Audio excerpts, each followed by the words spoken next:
All praises, glory, and honor to Yahweh, Ba'ashem, Yahawashi, Ba'ashem, Rakakadash.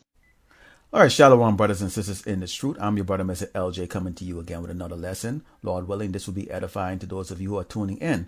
And today's lesson is going to be focused around this word contagion. And basically, I'm going to bring out two example of the contagion that is actually going on here in Great Babylon. So first of all, let's take a look at this word contagion and see what it means here. And then I'm going to bring out the precept and then show you two articles that really piqued the interest today. That Lord willing, I thought it would be an edifying to the listeners today. And so you can see the word contagion. It says the transmission of disease from contact with an infectious agent or person. Now keep that in mind. Continuing, the spread of anything, including emotions or ideas, through a community. Now I want you to continue. I want you to keep that in mind while I bring this precept out. Okay, we're going to go into the book of Revelations 18 and 4, and it says, "I heard another voice from heaven saying, 'Come out of her, my people,'" meaning us, Yasharala, "that ye be not partakers of her sins, and that ye receive not of her plagues. For her sins have reached unto heaven, and Yahweh Ba'ashem Yahawashi had remembered her iniquities." And that's all of the wickedness, so many that basically we can spend about 2 hours here just listing the amount of iniquities that this wicked man have pushed on upon the earth.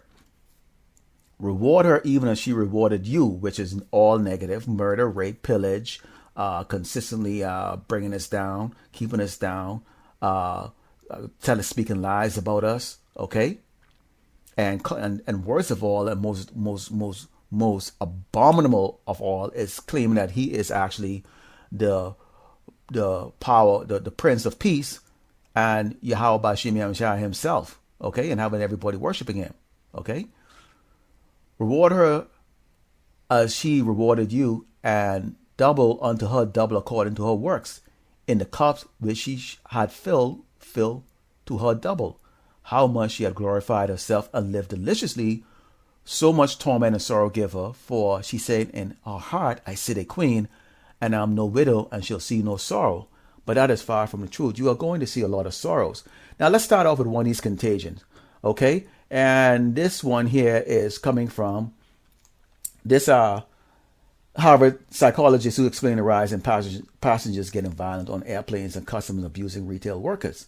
People have reached a boiling point. And we know that the service industry is the biggest industry here in Great Babylon. Okay, basically, if you have money in this country, it is absolutely useless if you don't have servants. Meaning what? Someone to bring the food to your table. You know, if you're in a restaurant, someone to service you, someone to clean your car, someone to, call you by your last name and exalt you and take you to your suites, and, have a butler and all these different things right here. That's the reason why airplanes have a first class and then you have the rest. Okay. Everything has those different levels, and that is all part of customer service. And what you're seeing happening right now is that people are getting violent towards these people, and these people are quitting like crazy. That is a contagion, because this is emotionally controlled. Remember that word contagion? What was one of those key words? Emotional. Okay. And people are spreading it. Okay. It's becoming a part of a community. And what is a community? The service industry is a community. Okay. Of service. And they're spreading that because people are sick of being abused. I was in the service industry for many years, so I can attest to this. Okay. So after being locked up for almost 2 years, you're being told that you need to put a diaper on your face, and this is going to come to an end after 3 months. And then miraculously, we have this miracle juice that is going to take care of everything, but it's not taking care of everything, but you still have to be forced to wear a diaper on your face and go through a lot of harassment, basically almost like you're in doggone county jail, man. With someone, hey, spread your cheeks and let me have this German Shepherd go and sniff your balls to see if you have any drugs up inside there. Okay. And that's what people are getting every day. And so it's boiling over to the point where now people have that emotional anger and they're putting it out. Okay. And this is everybody, in particular the Edomites and Jake. Okay. Okay. So that is one of the contagion that is going right now. And this is about to spread. This is bringing up that continuous violence. Okay. Now, that precept talk about us coming out of it, which us in this truth, we are already out of it. Our mindset is already out of it. Yeah, you might have to go to work. Okay, yeah, you have to go deal with Esau, go to his stores, and all the other different things. That's what we have to do. Okay, we have no choice in that manner for now until they come out with the mark of the beast, the chip, and then that's going to be the time when we are going to, pray to Yahawashi Yahawashi as we are praying right now that we get through the hour of temptation which we have been promised. Okay, now let me bring out this other. I'm going to bring this other precept out before I go and show you this other article, which is going to really, really pique your interest here. Okay. And this is coming from the book of Psalm 91, starting with verse 1. And it says, "He that dwelleth in the secret place of the Most High shall abide under the shadow of the Almighty." And that's us. Okay. We are putting our trust in Yahawashi Yahawashi. "I will say of the Lord, He is my refuge and my fortress, my power. In Him will I trust. Surely He shall deliver thee from the snare of the fowler." And what is a fowler? Here is a fowler. Here's what the fowler means. Okay. Okay. It means a person who hunts a wild fowl. But really what it's talking about is actually Esau. We know Esau is a hunter. He hunts soul. Not additional to animals. He hunts people. Soul. Okay. That's what he does. Okay. And he does that in a lot of different and devious ways to try to get you to follow his ways. Okay. Continuing. "Surely He shall deliver thee from the snare of the fowler and from the noisome pestilence." Okay, and I'm going to show you what one of these pestilence that's going on right now. Okay, "He shall cover thee with His feathers, and under His wings shalt thou trust. His truth shall be thy shield and buckler." Let's take a look at this word buckler. Okay. This word buckler means a round shield held by a hand or worn on the forearm, as you can see in this picture what it looks like right here. Okay, so you can think of maybe like Captain America, but maybe a smaller shield. Okay, but it prevents what? Injuries.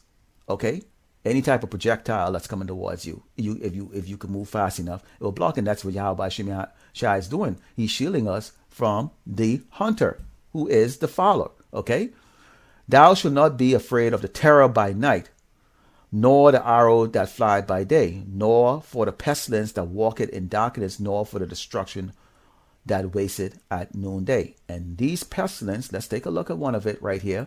Now, here's the latest news right here. All right. So now we know that they get the jab going out there and they're talking about this Delta variant. And then, if after the Delta variant goes, they'll come up with the Echo variant, the Foxtrot variant, the Gulf variant, the Hotel variant. And you can see I'm using military terminology here because that's how we did the alphabetical stuff here, back in the day when I was in. All right. So now, those variants are now going to end. But look at this here. Colorado plague. 10-year-old dies as health officials warn of plague activity. Okay. Now, isn't this place going to be judged with plague? Okay. That's what Revelations 18:4 talks about. Right.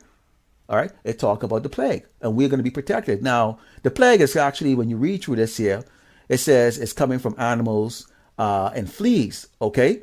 And these fleas are on these infected animals like rodents and all those, rodents, okay, and pets. Now, people have a lot of dogs. Now, one of the things that when you're in this society, what do people like to do?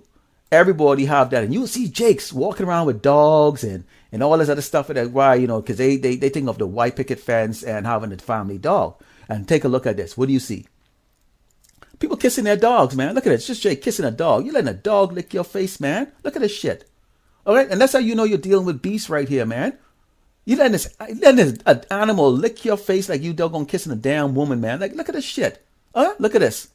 All right, now. Let me show you a short video of what, keep that in mind. Okay. Keep these dogs in mind, these pictures. Okay. Now, here is a short video of what dogs like to do. Okay. See, dogs like to go into mud. There's a lot of parasite inside this mud. Dogs like to go and chase what? Look at this. Dogs like to go and chase squirrels and these little rodents and all those animals out there. That's what they do. Okay. And then guess what? Those animals have what? The plague. And those dogs are going to get it and then come back to you, okay? For those of you in the Babylonian lifestyle of having a pet and having your pet lay in the bed with you and lick your face, the so-called family effect, because for a lot of people, that's comprehensive. That's their comprehensive of them doing well here, or they made it here in America, is when you have that nice little dog, especially like a poodle or one of those like exotic, expensive animal. But look, this is what Yahawashi Shai created these animals to do. They wallow in mud. They chase little animals, and they get and they do these type of things, and they're absorbing a lot of that so-called plague on their body. Okay, so that is how this is spreading, and this is going to be one of those ways, the subtle ways that Yahawashi is going to put these wicked, unrepenting Jakes, and of course the Edomites and these other heathens in this nation, to death through these different plagues. So the COVID is the least of the problems that's coming here to Babylon. They don't understand about the great plagues that is coming here to this place. Okay? They don't understand. They are keeping everybody blinded, but just focusing on that, but not understanding this. This is going to creep in, okay, and destroy a lot of people. Okay? And this is a great chess move by Hashem Yahawashi, and we love it, and that's why we give all praises, glory, and honor to Yahweh, Hashem Yahawashi, Hashem Rakakadash, for putting our enemies down, okay, and for setting up the elders and apostles and brothers of Great Millstone and the other brothers out there that are teaching and edifying the sheep every day, okay. And to you brothers and sisters that are listening and tuning in today, continue tuning, keep into this truth, keep in this truth, okay. Our redemption is drawing near. All right? Shalom, DTA, and a Baba Ball.